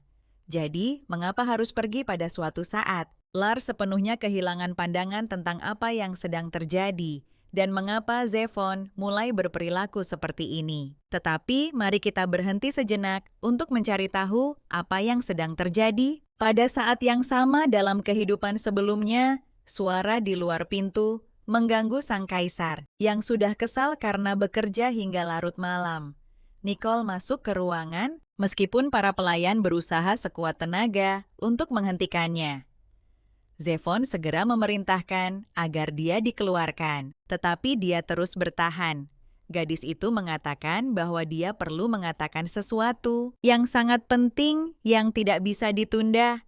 Dia mulai dengan meminta maaf karena tidak bisa menghadiri makan bersama Nicole, berdiri dalam keadaan menangis, berharap bahwa sang kaisar akan memahaminya, atau lebih tepatnya, dia berpura-pura bahwa semuanya begitu. Namun dia sedingin biasanya dan hanya melanjutkan pekerjaannya. Gadis yang sebenarnya tidak datang untuk meminta maaf sama sekali, memutuskan untuk melanjutkan. Karena wajah imut dan air mata tidak berhasil, dia mulai berbicara tentang betapa dia mencintai Zephon, sambil mengeluh tentang bullying Eliza. Tetapi hasilnya tetap sama. Pekerjaan untuk kaisar jelas jauh lebih penting daripada percakapan ini. Menyadari bahwa dia tidak akan mencapai apa-apa. Dengan cara ini, Nicole beralih ke tindakan yang lebih tegas. Melepaskan pakaian luarnya, dia mencoba menggoda kaisar tanpa menyadari betapa besarnya kesalahan itu. Tangan Zephon meraih gadis itu, percaya diri dengan daya tariknya sendiri. Namun alih-alih belayan, pria itu menariknya dengan rambutnya sambil bertanya, apakah ini adalah topik percakapan yang paling penting? Dia memerintahkan agar gadis itu tidak datang lagi tanpa diundang. Jika tidak, Nicole akan dihukum dan diusir dari pintu. Gadis itu tidak bisa memahami mengapa rencananya tidak berhasil. Tetapi dia tidak perlu berpikir lama. Kaisar sendiri menjelaskan alasan ketidakpeduliannya. Di matanya, dia hanyalah wanita lain yang tidak mampu, bahkan tidak mewarisi sihir khusus. Bagi Zefon, dia adalah tempat kosong yang hanya mampu mencoba menggoda dia dengan tubuhnya. Dan sekarang mari kita kembali ke masa kini, di mana kaisar yang sama menggoda istrinya. Betapapun kerasnya dia berusaha. Lars tidak bisa memahami alasan ketertarikan yang tiba-tiba ini. Dan bahkan dalam situasi seperti itu, dia sama sekali tidak memikirkan kemungkinan untuk menghabiskan malam dengan suaminya. Dia jauh lebih khawatir tentang waktu. Yang tidak banyak tersisa, dia mencoba mencari alasan setidaknya. Tetapi itu tidak berhasil. Sebelumnya dingin tatapan pria itu kini tampak membakar seluruh tubuhnya. Tangannya menyentuh rambut gadis itu dengan kelembutan yang tak terduga. Zefan mungkin acuh tak acuh terhadap orang lain, tetapi hari ini berbeda. Dia terus meyakinkan sang pahlawan meskipun tidak melampaui batas, tetapi berada di ambang batas. Kaisar berkata bahwa Lars tidak bisa membuktikan nilainya dan hidup dengan damai jika dia jatuh ke dalam jiwanya. Sekarang bahkan jika dia berbohong tentang serangan di Meridian Putih, itu tidak lagi penting baginya. Dan jika setelah itu ada seorang pewaris, maka posisi gadis itu akan semakin kuat. Siluet pria itu terpantul. Di mata permaisuri begitu dekat dan menenangkan. Kamu hanya perlu menjulurkan tangan untuk meraih wajahnya. Mungkin ini benar-benar pilihan terbaik. Lars lelah dengan pertempuran abadi dengan semua orang di sekitarnya. Hanya perlu hidup dengan damai. Zefan pernah menyarankan sesuatu yang serupa di masa lalu. Dia berjanji untuk membantu sang pahlawan wanita mencapai semua yang dia inginkan. Dia hanya perlu menjadi selirnya. Tetapi dia tetap setia pada keluarganya dan menolak Lars bertanya-tanya, apakah dia setuju saat itu? Jika dia tidak mengetahui semua rasa sakit itu, apa yang akan terjadi? Apakah dia akan mampu memperpanjang keberadaannya sedikit lebih lama sebagai selir yang lain? Bukankah lebih mudah menjadi gadis biasa di samping kaisar? Ya, mungkin itu lebih mudah, tetapi ini sama sekali bukan yang dibutuhkan pahlawan wanita kita. Lagi pula, dia jauh lebih penting daripada sekadar seorang selir. Jadi jalan yang mudah bukan untuknya sang kaisar, tidak mengharapkan bahwa tawarannya akan ditolak. Tetapi Lars masih memiliki urusan mendesak. Dan sambil meminta maaf, dia menjauh dari pria itu, meskipun tidak banyak waktu tersisa. Dia masih memiliki waktu. Jadi permaisuri mulai mempersiapkan perjalanan. Sepanjang waktu itu, Zefan mengamatinya dengan frustrasi dan rasa ingin tahu sekaligus. Sebelum pergi, Lars hanya berhenti sejenak untuk mengucapkan selamat tidur yang nyenyak. Sang kaisar hanya mengikuti dengan diam-diam, dengan matanya. Akhirnya gadis itu berkata bahwa dia akan menjadi yang pertama memeluk suaminya, tetapi hanya ketika dia dalam suasana hati. Dan jadi pria itu ditinggalkan sendirian dengan pikirannya, dan dia lebih dari puas dengan hasil ini. Karena ini jauh lebih menarik dengan cara ini.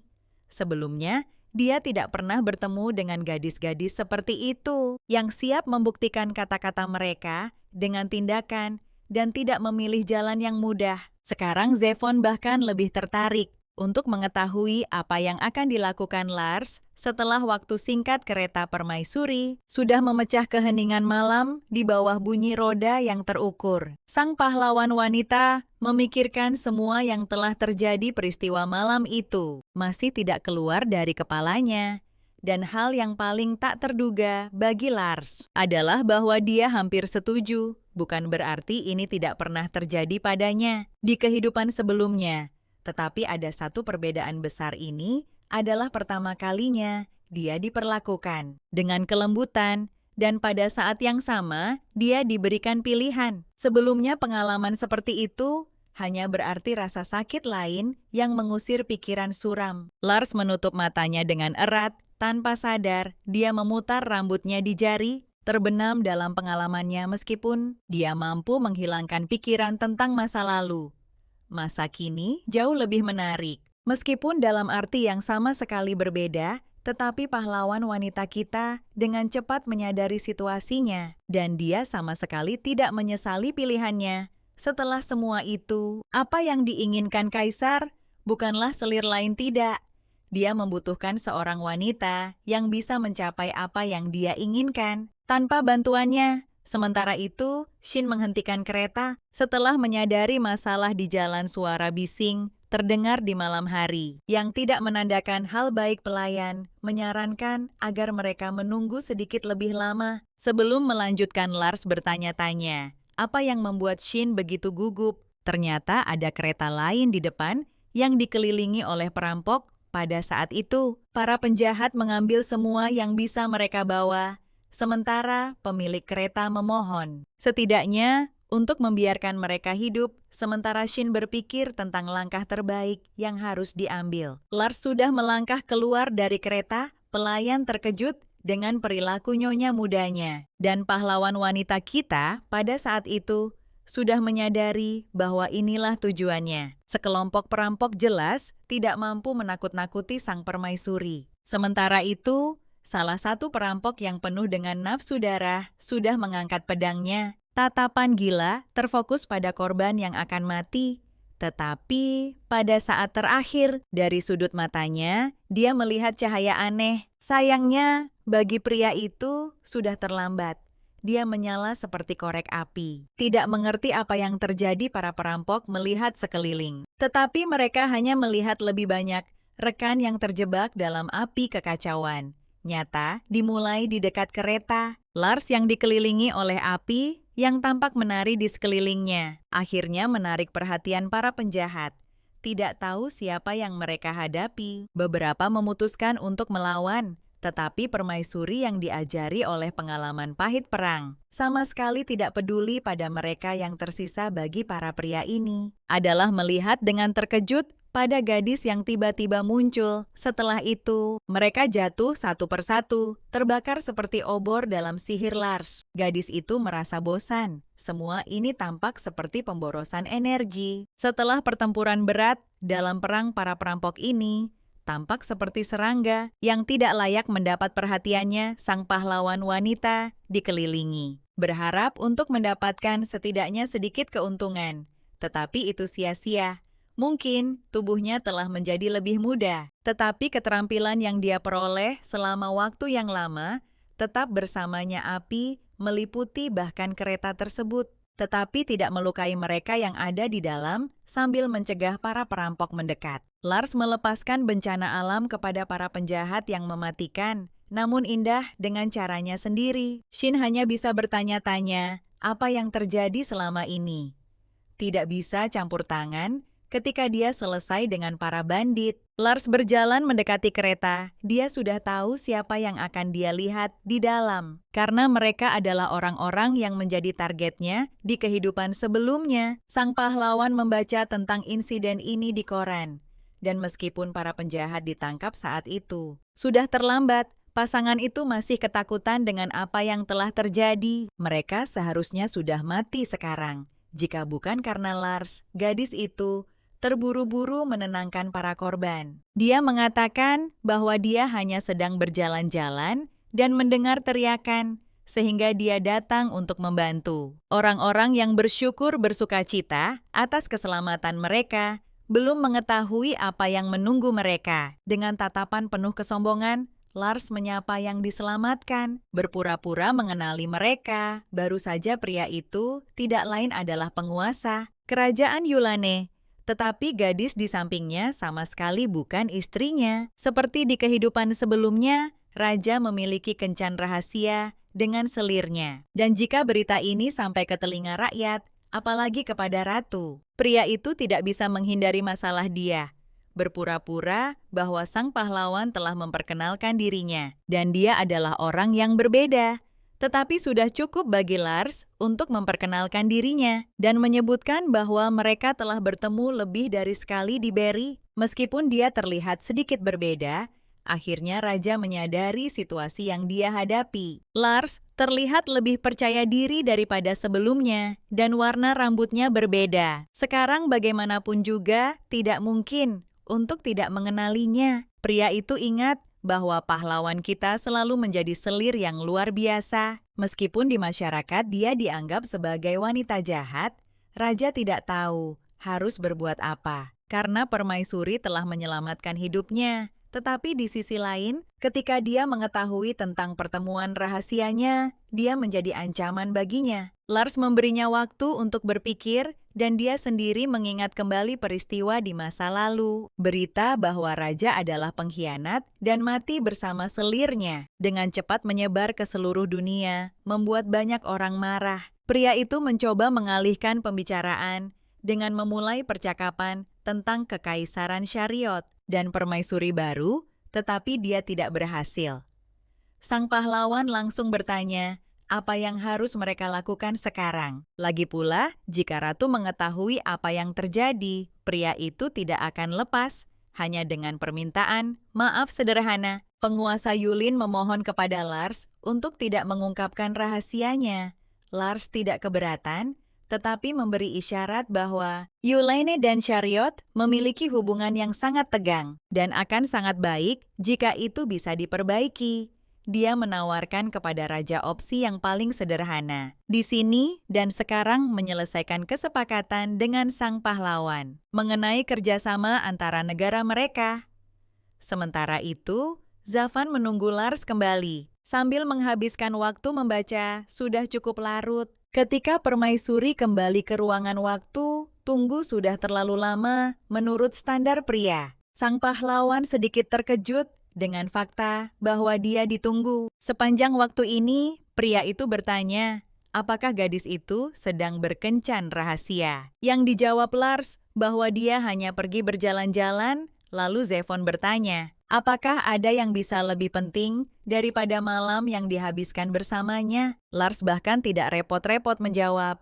Ini pria itu yang masih tertarik dengan perilakunya, terus mengajukan pertanyaan, sementara gadis itu dengan tenang melepas pakaian jalannya. Dia menjawab kaisar dengan sebuah surat, atau lebih tepatnya, sebuah kesepakatan dengan kerajaan Yulen Kaisar tidak bisa mempercayai matanya. Tidak ada yang bisa menjalin hubungan seperti itu antara Yulaine dan Chariot.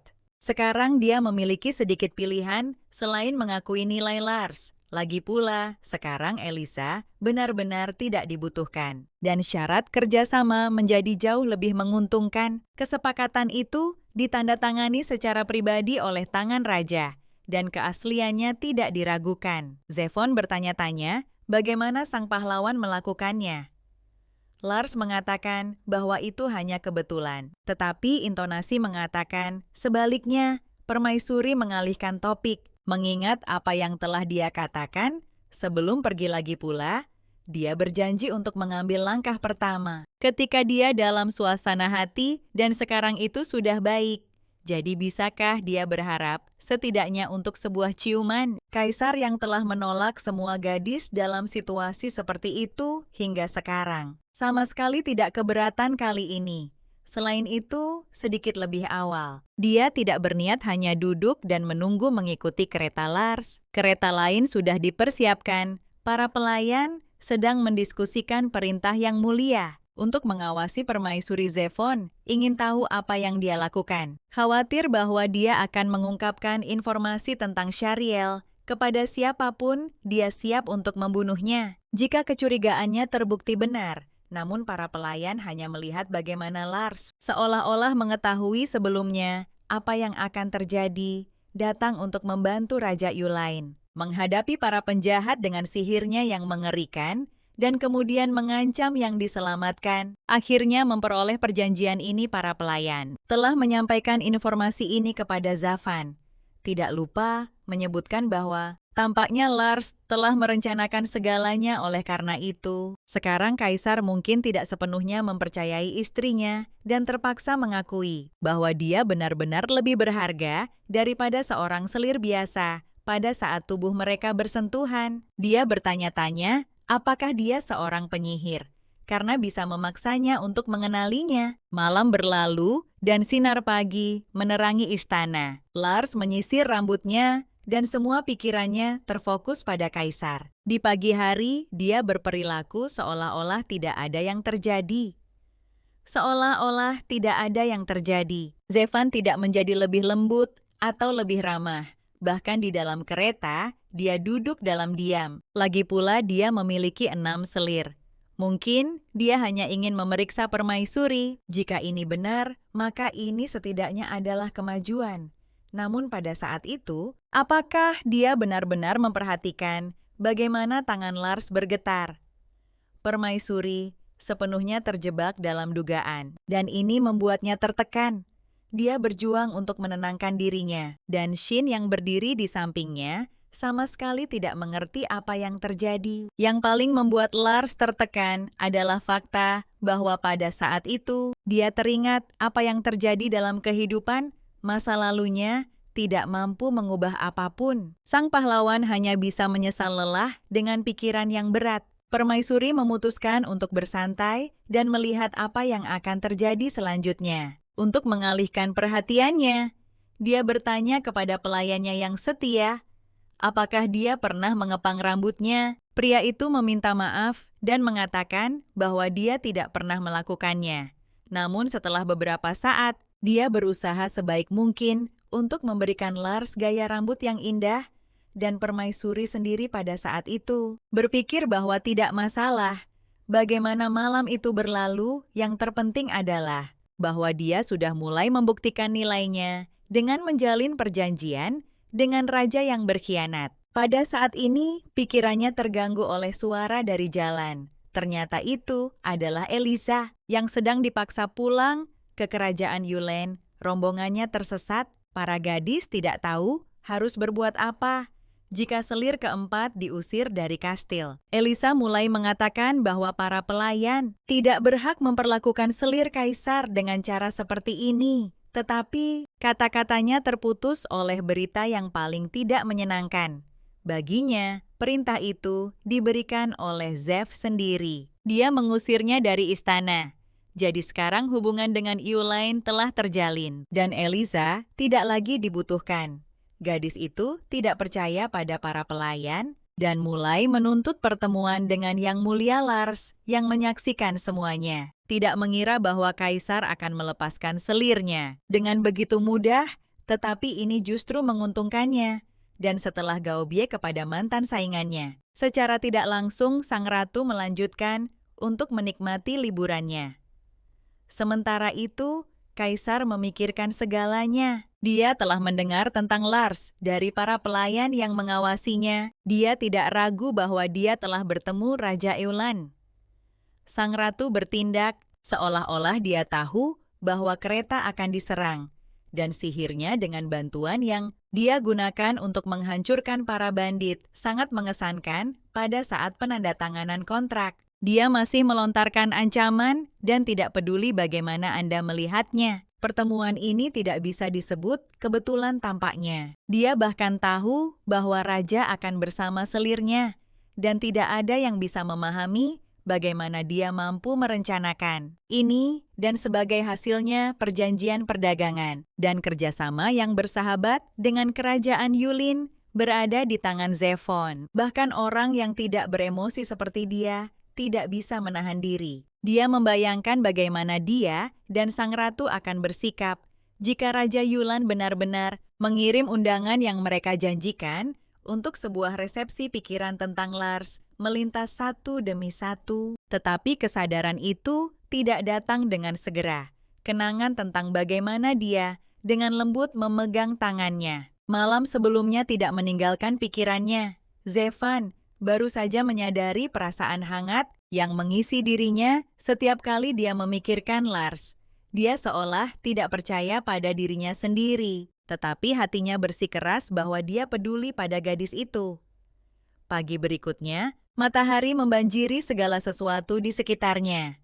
Sekali lagi mengeluarkan dinding megah istana dari kegelapan malam, dan seorang gadis sedang bersiap untuk hari baru. Sepanjang waktu ini, hanya mengamati tindakan sang ratu selir keenam, tidak seperti dirinya. Pagi hari pahlawan kita, untuk ketiga kalinya, tidak dimulai dengan begitu menyenangkan. Siapapun itu, dia adalah orang yang sangat rajin sekali, hari demi hari, seolah-olah dengan alarm. Dia melakukan hal yang sama, Bukan bahwa itu menyakitkan, tetapi kamu tidak bisa membiarkan semuanya seperti itu juga. Lagi pula hari ini, lagi-lagi seseorang mengirimkan hadiah yang sangat aneh. Mayat kucing dalam sebuah kotak ini sudah berlangsung sejak Eliza pergi, dan pelakunya belum ditemukan. Lars memerintahkan mereka untuk melakukan hal yang sama, seperti biasa. Kemudian dia berkata bahwa meskipun dia tidak terbiasa makan kucing, dia bisa mencoba untuk memasaknya. Tentu saja itu hanya lelucon. Tetapi Shin tidak menyadarinya, sampai sang pahlawan wanita mengatakannya secara langsung.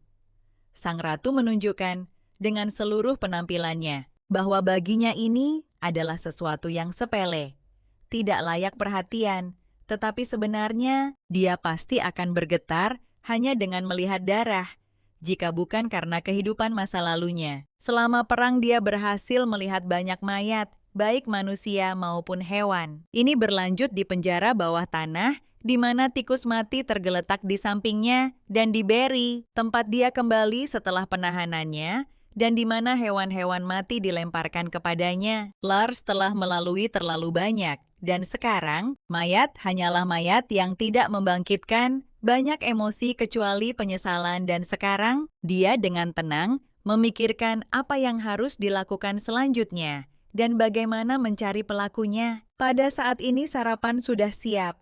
Setelah mencicipi hanya sepotong kecil, Lars meletakkan peralatan makan di samping dia memerintahkan untuk mengumpulkan semua orang yang bekerja di dapur serta pelayan lainnya. Orang-orang yang datang terlihat sangat gugup, tidak mengerti mengapa sang ratu tiba-tiba memanggil mereka.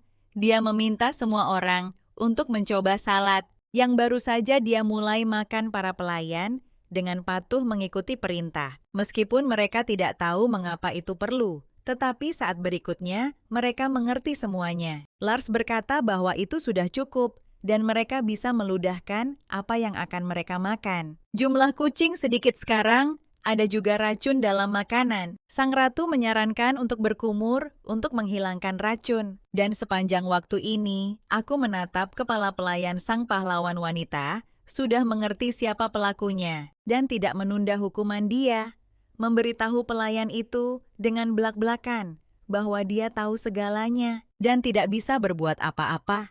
Dia harus bertanggung jawab atas ini. Mengambil piring di tangannya Lars, berkata bahwa masih ada banyak makanan yang tersisa dan sayang untuk dibuang, oleh karena itu seseorang harus memakannya. Pelayan yang tidak sadar dibawa pergi, kata sang permaisuri. Racun murah seperti itu bisa diabaikan, tetapi ada batas untuk segalanya. Sementara itu, Shin bercanda menyarankan untuk mencari racun yang lebih baik. Lars menjawab bahwa begitu diperlukan, dia akan segera memberitahu. Pahlawan kita tidak terlalu khawatir karena dia telah dilatih sejak kecil untuk mengembangkan kekebalan terhadap racun serta dipaksa untuk mempelajari sejumlah besar informasi tentang mereka, dan bahkan ini dia lakukan demi saudara laki-laki dan perempuannya untuk memeriksa apakah ada racun dalam makanan mereka. Tiba-tiba, pahlawan menyadari siapa yang berada di balik semua ini